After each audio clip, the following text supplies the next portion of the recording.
Maka ini ada anak muda ingin bertobat, kejahatannya banyak yang pernah dikerjakan. Beliau melihat yang mampu bimbing engkau, itu majlisnya ada di sana. Maka berangkatlah anak itu, di tengah perjalanan, di tengah-tengah lebih sedikit sejengkal saja, sebelum sampai ke tujuan, tiba-tiba datanglah ajalnya, wafat dia. Ini nanti yang menjadikan salah satu kisah ini, turunnya surah keempat, surah An-Nisa di ayat yang ke-100, paling kiri sebelah bawah di mushaf. Wa may yuhajir fi sabilillah yajid fil ardi muraghaman katsiran wa was'a. Wa may yakhruj min baitihi. Ya, ini kalimat pentingnya nih. Catat baik-baik. Wa may yakhruj min baitihi muhajiran ila Allah wa rasuli thumma yudrikuhul maut faqad waqa'a ajruhu 'ala Allah. Siapa yang berniat hijrah memperbaiki diri sampai ke tempat dia belajar, masih ada ajal dia berkehidupan, merubah dirinya, maka Allah akan ganti semua yang buruk-buruk rezekinya, keberkahan di rumahnya, perilaku dia yang kurang baik akan dirubah oleh Allah, semuanya berkah dan jadi baik. Karena itu kalau antum datang ke majelis ilmu, cirinya bukan sekedar bertambah ilmu, tapi ilmu yang antum pelajari merubah antum jadi lebih baik. Jadi termasuk ahli Quran. Saya dengar di sini sebulan ada khataman Quran. Ciri berhasilnya bukan berapa banyak yang dibaca. Quran surah ke-35 Fatir di ayat yang ke-32. Thumma awrathna al-kitaba alladhina istafayna min ibadina faminhum zalimun li nafsihi wa minhum muqtasid wa minhum sabiqun bil khairati biidznillah. Dzalika huwal fadlul kabir. Orang yang berhasil menjadi ahli Quran, kata Al-Quran, adalah orang-orang yang menjadikan Quran yang dia baca, dia hafalkan, mampu merubah dia menjadi lebih baik. Jadi kalau antum belajar, masih ada kehidupan, ilmu yang kita pelajari, menambah wawasan, mendekatkan diri kita dengan Allah. Imannya naik, ilmunya bertambah, perilakunya berubah. Itu yang akan diangkat derajatnya oleh Allah Subhanahu wa taala. Quran surah ke-58 di ayat yang ke-11. Yarfa'illahu alladhina amanu minkum walladhina utul ilma darajat. Tapi kalau antum berangkat, niat ingin taubat, niat ingin berubah, niat ingin hijrah, bahkan belum sampai ke majlis, belum sampai ke Masjid Fatimah Muhammad, baru di tengah-tengah perjalanan niat ingin berubah, thumma yudrikhul maut, seperti pemuda tadi tiba-tiba maut datang di tempat, di keadaan yang bahkan tidak dia duga. Ya, 5 hak prerogatif Allah. Quran surah ke-31 ayat 34. Innallaha 'indahu 'ilmus sa'ah wa yunazzilul ghaits wa ya'lamu ma fil arham wa ma tadri nafsum bi ayyi ardin tamut. Ya, awas tuh. Wa ma tadri nafsum madza taksibu ghada wa ma tadri nafsum bi ayyi ardin tamut. Tentang kiamat terjadinya kapan, detiknya, harinya, menitnya, jamnya. Pengaturan tentang cuaca, tak ada kepastian cuaca, yang ada perakiraan cuaca. Apa yang akan diatur di alam rahim, tentang lahirnya, qadanya, qadarnya, jenis kelaminnya dan sebagainya, apa yang terjadi kemudian dan kapan dan di mana, serta kita akan kembali pada Allah Subhanahu wa taala. Wafat di pertengahan, kata Allah, saya terima niatnya, diterima niatnya, digugurkan dosanya, diterima taubatnya, dan langsung langkahnya menjadi pahala awal baginya. Tum kebayang nggak? Dosanya gugur semua tuh dengan niat taubatnya. Lalu dia melangkah, langkahnya itu dihitung sebagai pahala awal. Jadi dosanya gugur, amalan dia ada, cuma langkah aja. Nah itu ya yang terjadi pada anak muda tadi. Di pertengahan dia bertaubat, dia istighfar tuh. Astagfirullah, astagfirullah, astagfirullah. Itu menggugurkan dosanya. Ya. Jadi yang diperbanyak tuh istighfarnya. Begitu dia istighfar, dosanya gugur, di tengah-tengah lebih selangkah sudah punya amalan. Maka ketika dihitung, amalannya sudah muncul, dosanya gugur, faqad waqa'a ajruhu 'ala Allah. Ditetapkan oleh Allah punya pahala, masuklah ke dalam surga. Terlepas dari itu semua, kita akan satukan semua pembahasan itu dalam apa yang telah kita dapatkan tadi, sumber utamanya, supaya tak keluar dari Quran dan Sunnah dan antum tidak bisa mendebat. Kita ambil Quran, hadis, Quran, hadis, Quran, hadis. Ya, mendebat Quran berarti mendebat Allah, kufur. Mendebat hadis, mendebat Rasulullah sallallahu alaihi wasallam, bermasalah. Baik, kita kembali dulu pada suasana yang pertama. Hadisnya nomor 163, Kitabul Iman, Sahih Muslim, halaman 77 paling kiri sebelah atas. Bismillahirrahmanirrahim. Hadis yang pertama saya ambil dari sahabat Abu Hurairah radhiyallahu taala anhu, kemudian dikuatkan nanti oleh Imam Malik bin Anas. Anas bin Malik.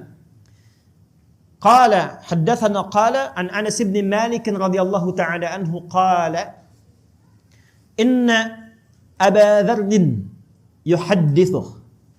Kata Anas bin Malik radhiyallahu taala anhu, sahabat kami Abu Dzar Al-Ghifari.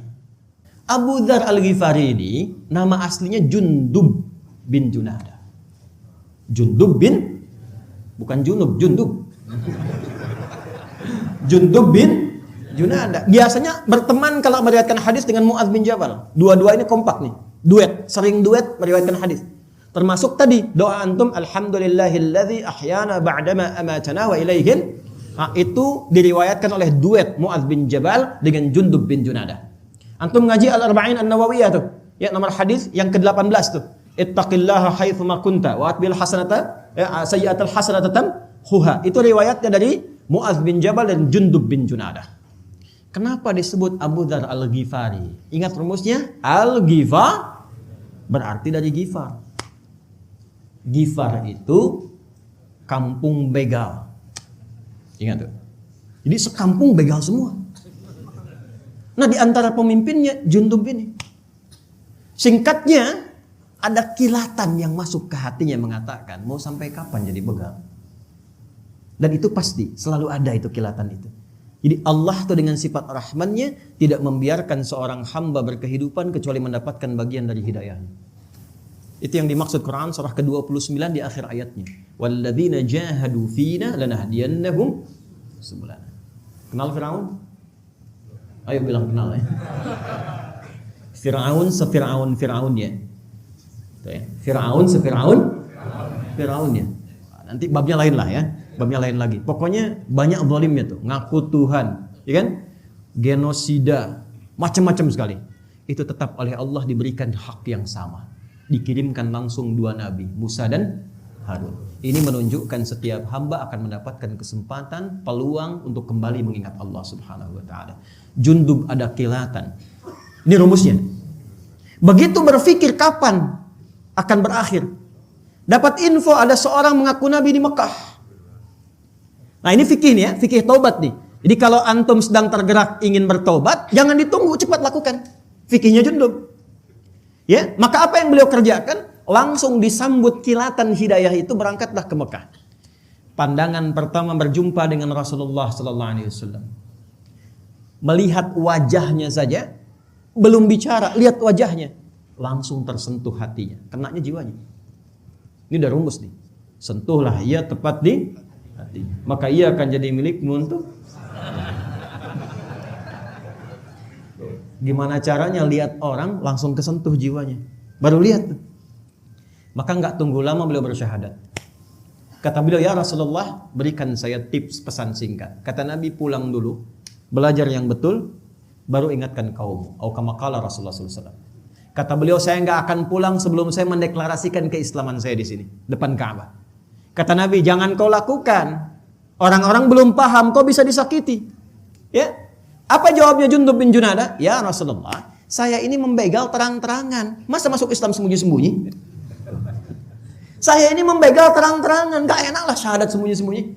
Maka beliau keluar depan Ka'bah mengatakan, ya ma'syara Quraisyin, ushhidu an la ilaha illallah wa anna Muhammad Rasulullah. Hei semua orang Quraisy, lihat nih, saya bersaksi gak ada Tuhan selain Allah dan Muhammad SAW Rasulullah. Kalian mau apa katanya? Pukulin.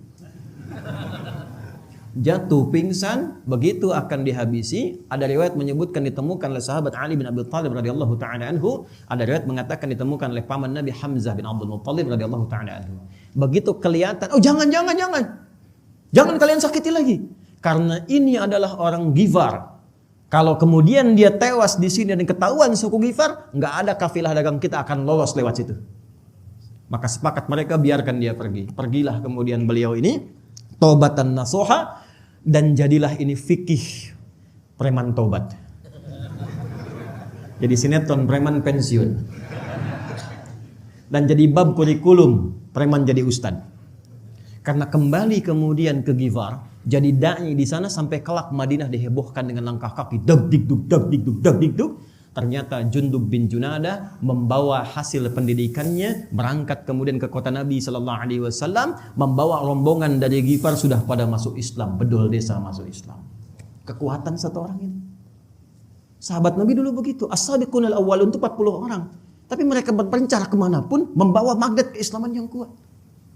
Amr bin As itu cuma jalan sepeninggal Nabi, bawa ekspedisi jalan, gak ngapa-ngapain jalan, ekspedisi. Afrika Utara dijelajahi. Dari Mesir, Libya, Tunisia, Aljazair, Maroko sampai ke Syam. Syria sekarang ada 4 negara, Libanon, Yordania, Palestina, Syria. Insyaallah kita selesai ini kita salat ghaib ya. Untuk yang musibah di Turki dan Syria. Itu semua yang dilewati muslim semua dan maju. Dan kelak Afrika Utara itu yang dilewati akan jadi provinsi negara Islam masa itu. Gubernurnya Musa bin Nusair, kodamnya, panglima kodamnya itu ya. Itu panglimanya namanya Tariq bin Ziyad. Satu kekuatan panglima ini bisa membuka wilayah Iberia, dikenal dengan Andalusia, wilayah Portugal dan Spanyol sekarang ini, dan punya peradaban Islam selama 7 abad ada di situ. Makanya dibukanya Fatah. Inna fatahna laka fatham mubina. Fatah itu apa? Membuka kebaikan.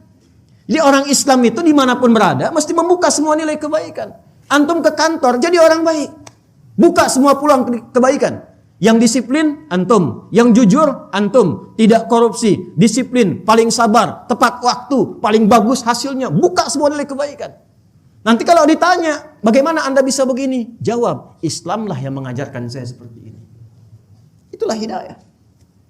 Itulah hidayah.